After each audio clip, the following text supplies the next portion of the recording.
Hi, I'm Donna Jordan from Jordan Fabrics. Today I'm going to show you how to make a quilt called Drunkard's Path. Now this is a very traditional patchwork pattern, but I've avoided making it because the block has curved seams. Now this is one of several patchwork patterns that features curves, but I've always been intimidated because it looks difficult. It just looks like I won't be able to do it easily. The only other patchwork pattern I've ever made with curves is the double wedding ring. I made this a few months ago and it wasn't as difficult as I thought because I used a special template set to help me with the curves. Now the same company that made that template set also makes a Drunkard's Path template set. And this is going to be way easier to make than the double wedding ring quilt. It's just much simpler. So I'm very excited to get this one started. We're going to make the quilt today with layer cake squares, and we're going to use 36 of them.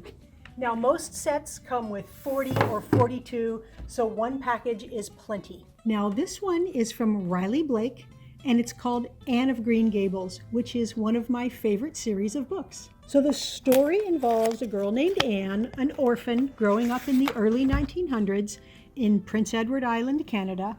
She's adopted by an older couple who's expecting to get a boy, but they get Anne instead. So they're just kind of sweet stories and chapters about her life, and these are the kind of fabrics that might have been popular and used in clothing during that time. And there's even some here with some writing from the book, and the blend of colors here will make a nice quilt. And if you remember in the book, there was a chapter involving raspberry cordial, turned out to be currant wine, and that just reminded me of the title of this quilt pattern, and I thought these fabrics would just be perfect for it.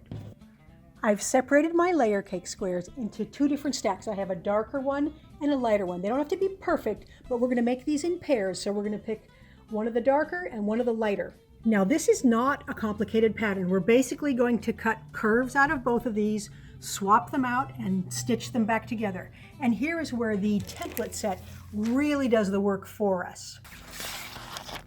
So these two pieces, they're going to fit on our square very nicely. So I'm going to stack up two of the fabrics, and it doesn't matter if you put them right sides together, right sides down, right sides up, it doesn't matter. So I'm going to put this right in the corner there.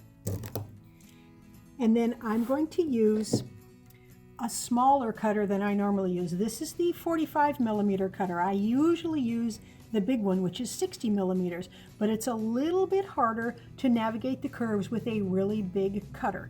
So I'm just going to carefully cut along the edge here, not go too far. Go around that curve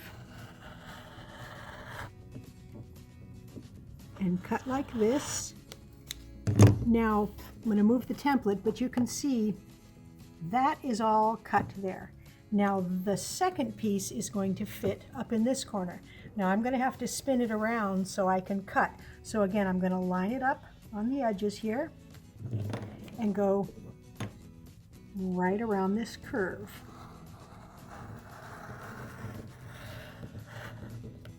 So there's not much waste, but these are the only pieces we're going to need. And when I say cut and swap, what we're going to do is we're going to put this dark with that light and this light with that dark. So I just wanted to show you how these fit together, but before we can stitch them,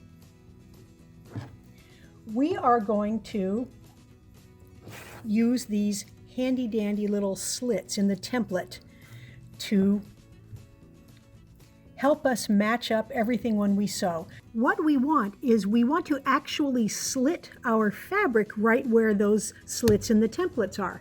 Now, it is possible to do that with your cutter. So if you cut away from yourself, you can get a little slit there. But I find it doesn't make quite a big enough slit with this size cutter. So what I'm going to do is I'm going to mark these, I'm going to mark these with a chalk pencil, or you can use a regular pencil, it depends how dark your fabric is. And then I'm going to take some little scissors and cut right where my marks are. So you want to make a small cut, like about 1/8 of an inch cut. So I've got some little scissors here, and I'm just going to make little cuts right along there. It is even possible to slide your scissors right under the template, leave the template in place. So you might find it successful to leave this here and just slide your scissors under here and make a cut. You just have to see what method works the best for you. So let me show you these slits here. If we open it up and pull it along the edge there, now you can see that the fabric is cut just a little teeny bit. You don't want to cut it beyond your 1/4 inch seam allowance, but you just want a little cut there so that we can line this up with the other piece. So we're going to do the same thing here. I'm going to put the template back on there. And here I've got just a regular pencil, which is a lot easier to keep sharp because it doesn't break as easy. And again, we'll make those nice little slits in there. Now I'm heading to the sewing machine with all 4 of the pieces that I cut. So I'm going to take the big curved piece. That's going to go on the bottom. And then we're going to take our dark piece that's going to fit there, but we're going to put them right sides together and we're going to match up the top here. And you can see why I was afraid of the curves. How am I going to get those together? They just don't look like they're going to fit. But all I have to do is make both fabrics meet on the top at the corner here, not all the way down there, just at the top. And then their edges right here to about the first slit, they're lined up. Now we can start sewing, and we're just going to put in a few stitches. Now, as we sew, we are just going to take this bottom one and slide it over that way a little, and this top one and pull it that way a little. Take a few more stitches, and I'm just going to keep moving them. Now, every time I move and slide this one that way and this one that way, the edges right where I'm stitching are coming together, and the slits, I don't know if you can see the 2 slits right here, the slits match up, and that helps you see if you've got everything correctly lined up. So I'm almost stretching the top a little as I sew. And you only have to do a few stitches at a time, so don't be in a hurry. But what we're doing is we are gently curving both pieces as we stitch, and those slits are helping us keep everything in position so that when we come to the far end and open this up, it makes a nice gentle curve, and the seam is going to get pressed toward the smaller, toward the corner here. And you can just smash it a little bit. You can even finger press it a little bit if you don't stretch it. But now we've got a nice square piece that just looks perfect. Now I'll do the second pair here. So again, making the corners meet and making them line up right in the top 1/2 inch or so, and then take a few stitches. And then as we go, we're going to slide this one that way and this one that way so that the slits meet up. So you really only have to stitch a little at a time.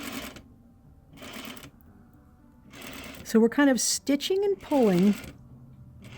And we only have to have them meet up right where we're sewing. It doesn't really matter that these parts don't meet up at all. You can see those slits come together.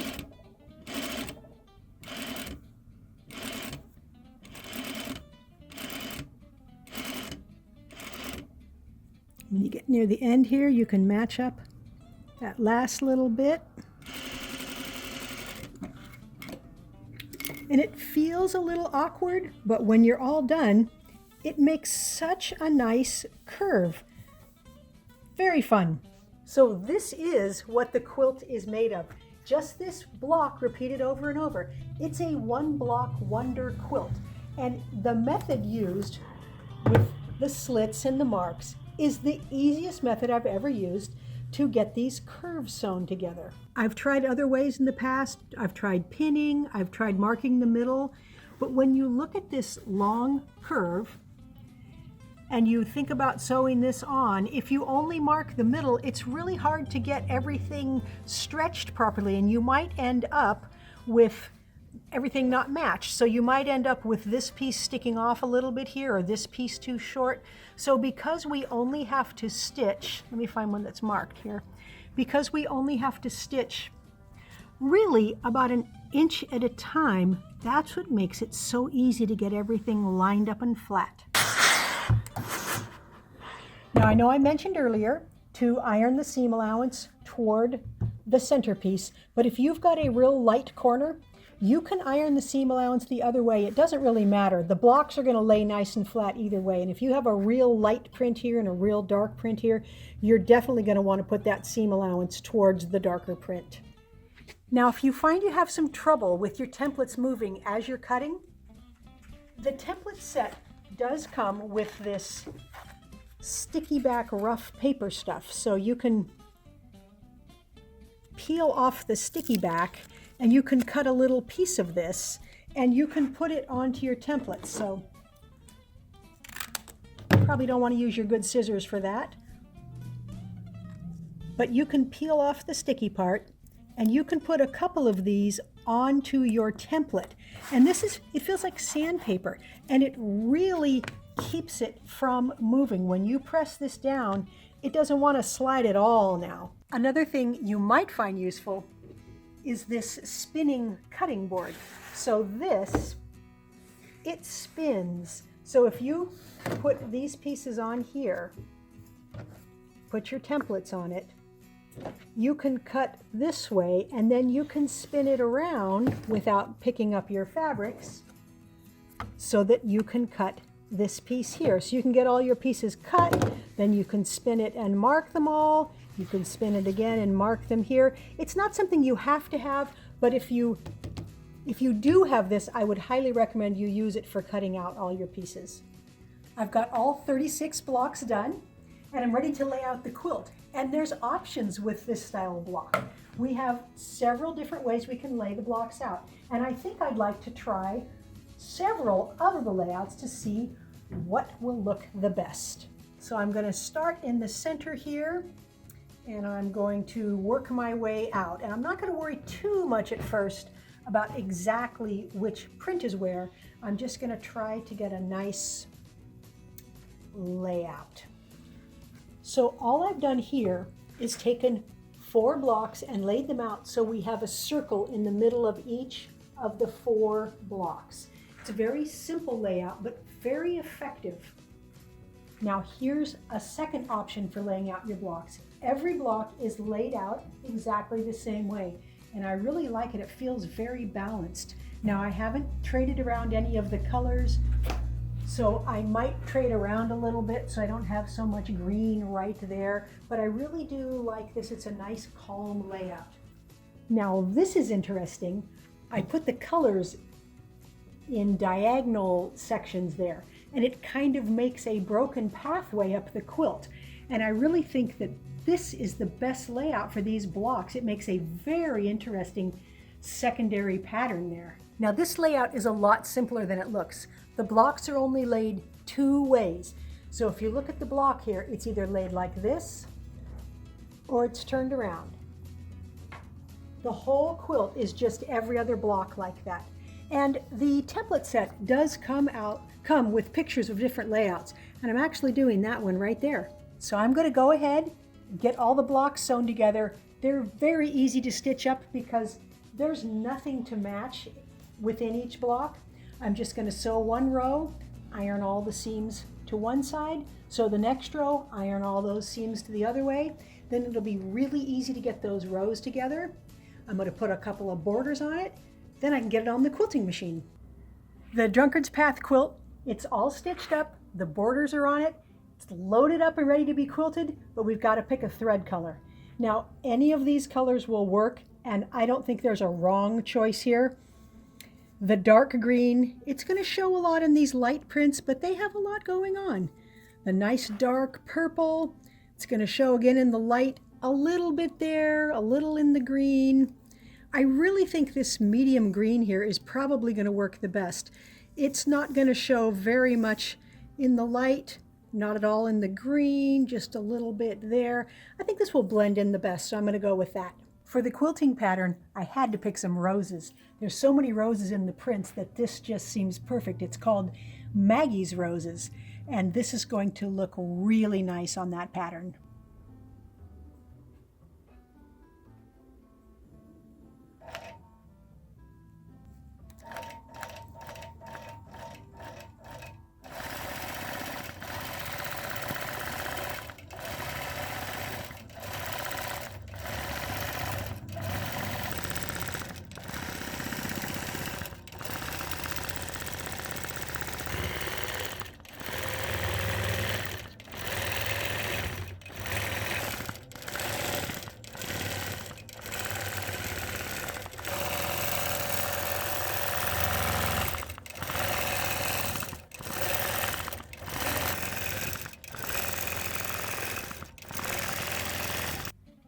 I've got the Drunkard's Path quilt all done. It was one of the quickest quilts I've ever made. Even though I was afraid of those curves, they really didn't take very long to make the blocks.